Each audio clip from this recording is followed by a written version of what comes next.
A cidade de Minneapolis, nos Estados Unidos, anunciou nessa última sexta-feira, agora, 12 de março, que pagará 27 milhões de dólares, algo em torno de 150 milhões de reais, à família de George Floyd como indenização pela morte do homem negro após uma abordagem policial violenta que chocou o mundo.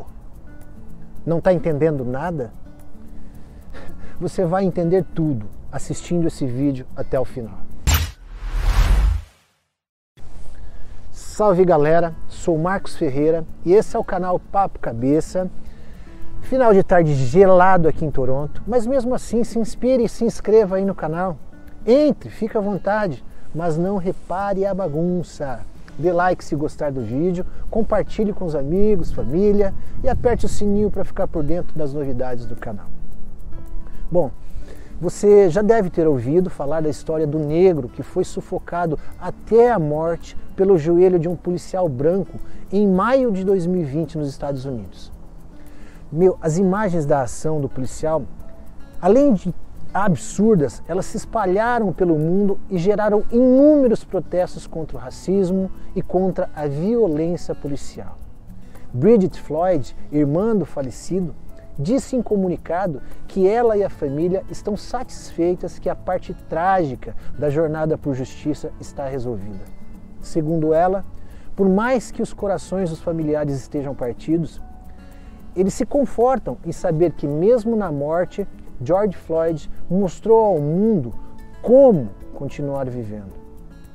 Óbvio, não tenho dúvida que à primeira vista a gente pensa que o valor do acordo é algo assim surreal, principalmente considerando aí o que geralmente vemos ser pago no Brasil. Mas afinal, quanto vale a nossa vida? É possível mesmo precificá-la? Bom, vale lembrar que George Floyd foi apenas mais um negro morto por policiais brancos nos Estados Unidos. Mas, diferentemente, após sua morte, houve semanas de protestos contra o racismo, não só nos Estados Unidos, mas aqui no Canadá, na Europa e praticamente em todas as partes do mundo. Não há dúvida de que a morte de Floyd revelou o que é a falha do sistema repressivo americano, geralmente direcionado a comunidades negras e pobres. Escancarou, óbvio, o despreparo do Estado, personificado no joelho daquele infeliz policial. Então, agora eu pergunto, quantos George Floyds temos hoje no Brasil? Como assim, você deve estar aí se perguntando? E eu respondo. Qual a diferença entre a morte de George Floyd e a morte de inúmeros brasileiros negligenciados pela falta de oxigênio, de respiradores, de vacina, de leitos de UTI, entre outras falhas graves aí e estruturais do Estado brasileiro? Nenhuma.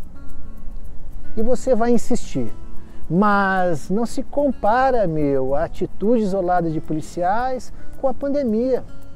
Pois eu te digo que não há diferença alguma, pois o resultado é o mesmo.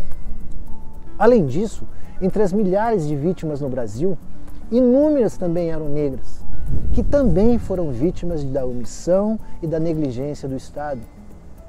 Portanto, esse vídeo de hoje visa alertá-los de que qualquer ente da federação, seja a União, estados, municípios, tem a obrigação constitucional de assegurar a todos os brasileiros a inviolabilidade do direito à vida e à saúde.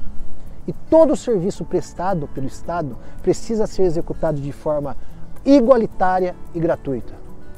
Se vocês não têm, é porque vocês aceitam calados. Digo mais, nenhuma pandemia, digamos, esse estado de anormalidade e risco coletivo que impacta o funcionamento regular aí das instituições públicas e da vida social e econômica também, lógico, se sobrepõe à proteção dos direitos fundamentais e dos princípios estruturais do nosso Estado democrático de direito e suas garantias fundamentais. Eu desconheço qualquer artigo de lei capaz de assegurar que a pandemia pode ser usada como desculpa, muito menos como isenção de responsabilidade por qualquer omissão ou negligência do ente público. Para mim, que sou advogado há 22 anos, pós-graduado em responsabilidade civil, nenhuma pandemia justifica a morte de qualquer ser humano por ausência, por exemplo, de cilindros, como ocorreu lá em Manaus. Mortes por causa de falta de respiradores, de oxigênio, de ausência de profissionais suficientes para atender os enfermos, ausência de leitos de UTI, falta de vacina por negativa de compra do presidente. Até mesmo quem morreu pelos efeitos colaterais da cloroquina. Isso tudo, para mim, evidencia a omissão e a negligência do administrador público e certamente não autoriza a supressão do direito à vida e do acesso à saúde de todos os cidadãos brasileiros. Muito menos, é bom lembrar, quando o chefe da nação se insurge em rede nacional contra as medidas de prevenção da pandemia e contra as recomendações de quem? Da Organização Mundial da Saúde.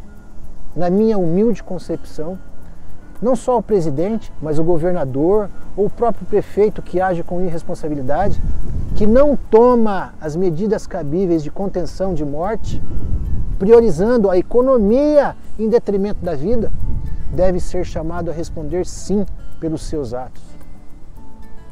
Mesmo porque a garantia, é bom lembrar, do direito fundamental à vida, segundo o artigo 3º da Declaração Universal dos Direitos Humanos, abominou não apenas a escolha de quem deveria viver, mas também condenou todas, absolutamente todas as formas de depreciação da vida humana. E olha, a nossa Constituição Cidadã de 88 assegura também que a saúde é direito de todos e dever do Estado. Portanto, eu te convido a consultar os artigos 196 e 197 da Constituição Federal, que estarão aqui embaixo, fixados na descrição deste vídeo, para quem se interessar. E falando em obrigação, para aqueles que acham que o presidente Bolsonaro fez sua parte na pandemia e foi bonzinho demais enviando dinheiro aos estados, vejam também o que diz o artigo 198 da Constituição Federal. É uma obrigação do Estado arcar com os cuidados da saúde pública de forma igualitária e gratuita a todos os cidadãos, bem como não pode excluir ou deixar de repassar recursos para a saúde pública dos estados, Distrito Federal e municípios. Ou seja, repassar verba pública é uma obrigação constitucional do presidente. Mas apesar de toda essa obrigação constitucional, não vamos negar, todos sabemos que o sistema de saúde no Brasil, infelizmente, sempre sofreu e ainda sofre com um abandono por parte do poder público. Falta de investimentos, falta de infraestrutura para os profissionais de saúde e por aí vai. Não é de agora, com a Covid-19, que a deficiência da saúde está exposta no Brasil. Todos os dias, antes mesmo da pandemia, era possível ver nos noticiários o caos que os brasileiros sempre enfrentaram nos hospitais brasileiros. Era perfeitamente previsível, portanto, que a chegada do Covid-19 escancaria esse cenário de horror, de colapso geral. Portanto, a ausência de gestão pública, a omissão e a negligência se mostram para mim inafastáveis. Vejam, um policial mal treinado, estressado, e até capaz, aí, como aconteceu, de matar um negro por preconceito, ou por qualquer outra razão, reflete o mesmo despreparo de qualquer administração pública que, embora constitucionalmente obrigada, não se prepara para ofertar o mínimo de dignidade que um enfermo na pandemia merece para preservar seu bem maior, a vida. George Floyd, galera, vive na memória do mundo na luta contra o racismo e o preconceito. Então, só me cabe pedir que todas as famílias brasileiras enlutadas por seus entes falecidos nesta pandemia, por qualquer falha na estrutura de saúde nacional, sobreviva para buscar a reparação civil condizente com a sua perda, mesmo que seja apenas 1% do valor pago lá em Minneapolis. Buscar seu direito, por mais que não lhe traga seu ente de volta, Não é uma luta contra a sociedade brasileira, não. É uma ação necessária a determinar a conscientização, a luta contra a corrupção e, sobretudo, o respeito pela vida e pela saúde, que nunca devem ser confundidos com nenhuma outra restrição de direitos, ainda que temporariamente. Não se calem. Transformem essa dor da perda na força motriz da transformação. Exijam definitivamente seus direitos.